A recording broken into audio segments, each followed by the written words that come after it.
Welcome and welcome back. Another day, another couple of reveals. We didn't get just one, but we got ourselves two. And they also did a live stream where they answered a bunch of questions. So we've actually got quite a lot of information for today. And before I jump in it, let me just say, some of you guys were smart. You were able to guess what some of these tiles were based on the leaks. So let's talk about it. First things first, I just got to showcase this video, man. I don't know, man. I can't seem to get this thing cooked without burning it. Maybe I need to speak to Oziak or something, but I don't have the board. I swear, these guys are trolling half the time. Maybe it needs this. Oh, and the wink. Kicking the door down. Here we are. This is one of the reveals. Took a shark while wearing a chef's hat. This was the stinky shark relic, and you know what? Actually, I think there was someone who guessed that it was going to be infinite food. I don't know, man. I thought that was like a step too far. Apparently not. No, when you complete this task, you get a corrupted shark, and it's just going to give you infinite food. This is, of course, that shark tile that we saw in the leaks from yesterday. Cook a shark while wearing the chef's hat. Here's that reward. The corrupted shark heals a base of 20 hit points, doesn't get consumed when you eat it. So you got one inventory spot. It's just an infinite stack of sharks, essentially. Really, really cool.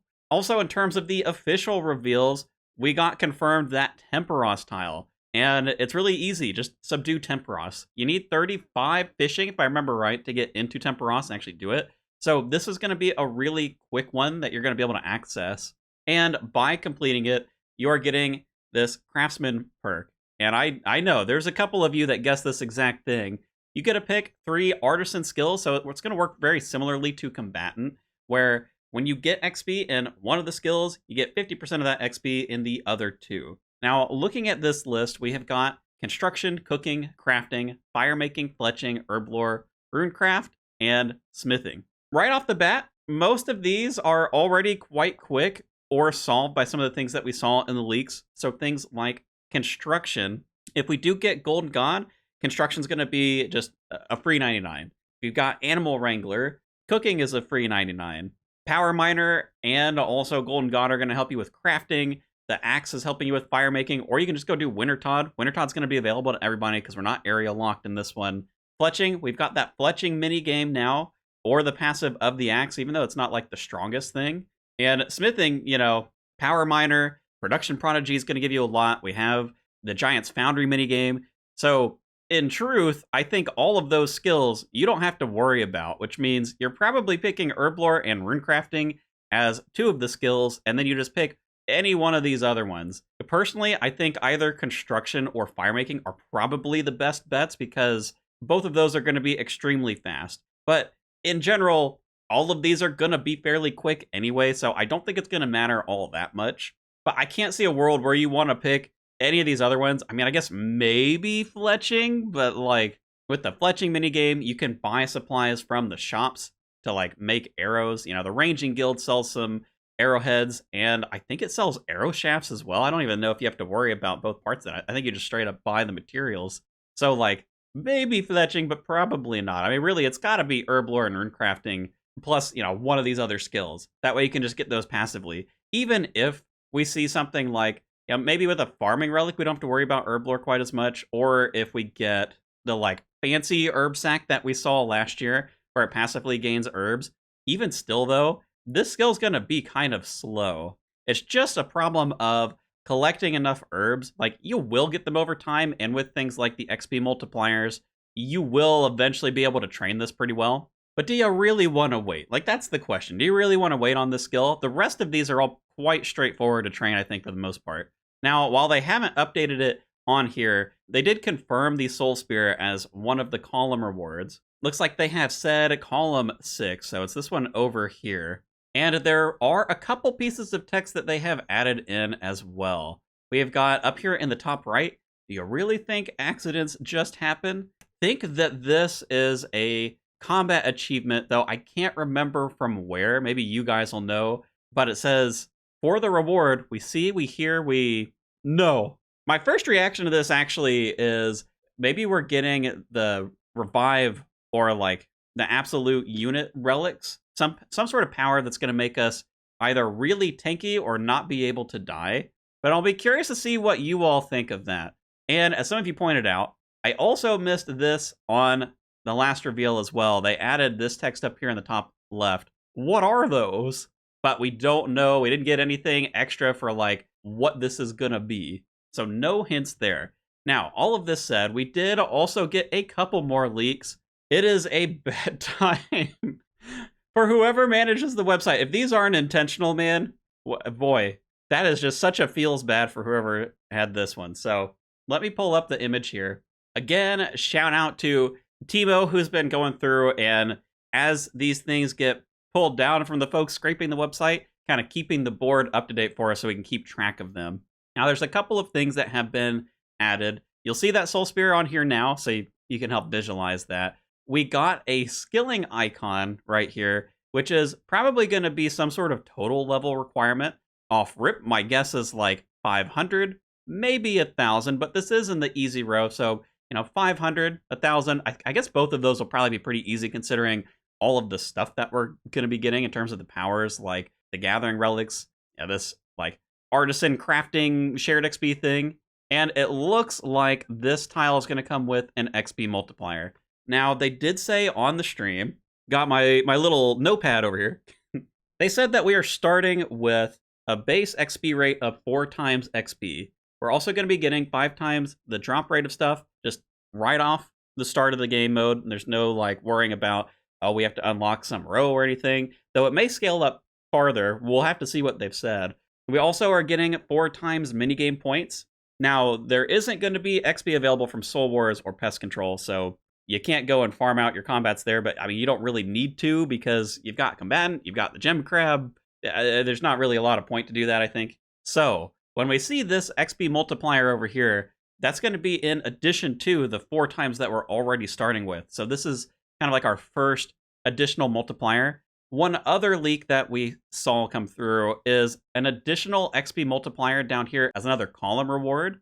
And they did hint at us having a lot of XP available to us, though they didn't give us like a specific number. It honestly sounds like we might get up into like the 16 times or the 32 times range, though I guess we'll have to wait and see as we get a little bit more information. Now, something else I wanted to circle back to about the leaks, since we did get, what this thing over here is confirmed, it makes me think a lot of you are right that this is going to be for gathering skills, being able to share XP as well. And this was the reward tied to that gem crab piece over here. So whether it's mining the gem crab or killing the gem crab, this is one of those easy tiles, so you are going to be able to pick it up pretty quick. And if this works in the same way that the crafting one over here does, then you're going to be able to share XP across a number of skills.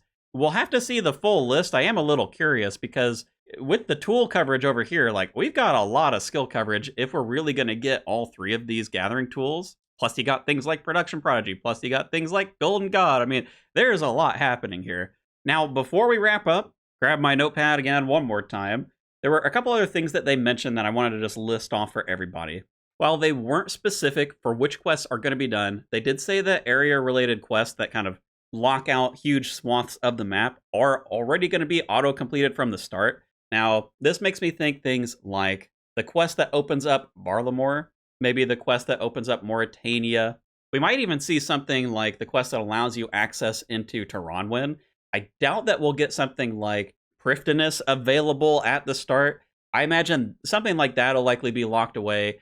But, some of these other quests that really kind of hinder you from walking around in the map, I think those are good candidates because they're also fairly early in terms of what those quests are. So it's not like super, super crazy to unlock it. You're not missing out on like tons and tons of XP. And it also means that you can really just go anywhere. But since they didn't confirm which quests, we'll probably still have to wait a little bit to see. We are going to get infinite shop stock again like we did in the league, so you're not having to compete with people for gems in the shops. And if we really are getting Golden God, that's going to allow you to buy things noted from those shops, so it's going to make a lot of skilling extremely easy. There is going to be a high scores page as well, and this is going to track based on grid points, so kind of similarly to league points, like what we've had in the past. So it's not time related, but if you complete the board, there's no more grid points for you to gather. So that'll sort of like cement your place, wherever you finish the board at. Plus, keep in mind, there is, the top 3 finishers, they get a help with designing a relic for next year. So there's some incentive to get this board done. They did mention that it is not expected for you to finish the board in order to buy all of the cosmetics. So if you're someone who's a little bit more casual, or you don't think you have the time to complete all of this, or maybe that 30-second Inferno has got you sweating, don't worry, you'll still be able to buy the rewards. Even if maybe you'll have to complete like 60% of the board or 70% of the board or whatever it may be, but you won't have to complete the literal entire board. So you'll be able to skip some tiles and still be able to experience all of the in-game cosmetics that come with Gridmaster.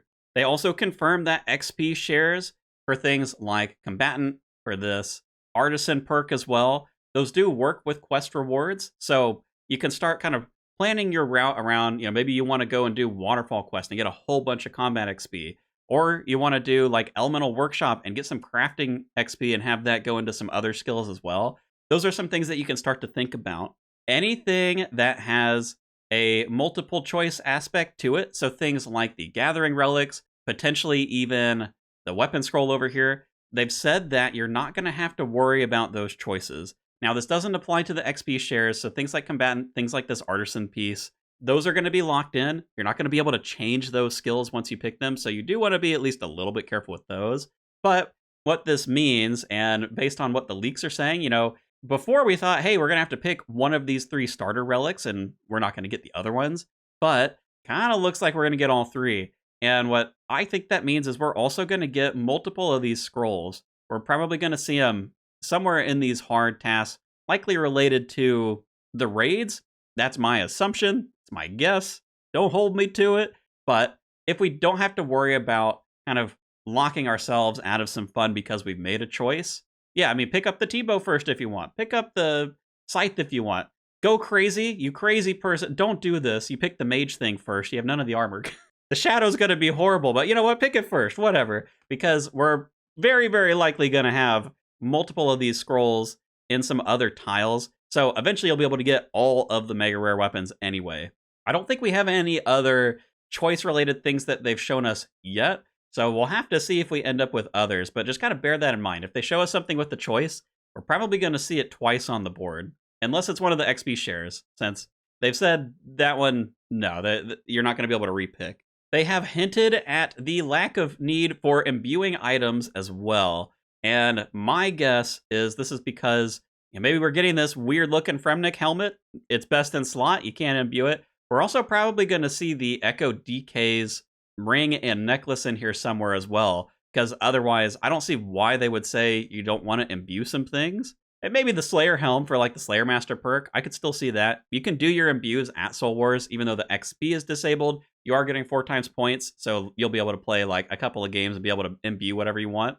But I wouldn't go into this expecting like, oh, you're going to have to imbue like a Ring of Suffering. You're going to have to imbue your Berserker ring, imbue all this other kinds of jewelry and stuff, because it sounds like we're going to have other options available to us. And the last thing that they mentioned to us within the stream relates to the Lesser Demon. They said, and I quote, "We are prepared for griefing." Sounds a little ominous, doesn't it? Supposedly that was meant to comfort us. Well, maybe that means if people try to grief in the Lesser Demon's Tower, they're going to get like smited by the demon or something. I don't know. That'd be kind of hilarious though. You're standing in a line and a guy like logs in, tries to take a shot at it with like a bow or something, and just gets completely deleted, sent back to Lumbridge. I'd love to see something like that. Could also mean, they've got like 18,000 demons in that cage, or maybe they're going to do something like instancing it. God, I have the strongest feeling that they're about to be smiting people who are trying to attack this demon in multi. Like, if you're not the first one to tag it, I think you're getting sent straight to Lumbridge, dude. That's my guess, but they weren't really specific. It's kind of just this ominous threat of like, we are prepared for griefing at the lesser demons. Okay, all right. They want lions. We're giving them lions, okay? But I do believe that is it for the reveals for today. Reveals and leaks. I mean, man, we're just getting everything all the time now, aren't we? But as always, if you need something to help kind of pass the time while you're waiting for the next reveal, highly recommend clicking the Zaya playlist I've got over here, Zaya Locked. Great time trying to experience everything that the continent has to offer. 10 whole episodes just waiting for you to binge. And of course, if the next reveal has come out, I will have that linked right below me. So with that, take care, and I will catch you in the next one.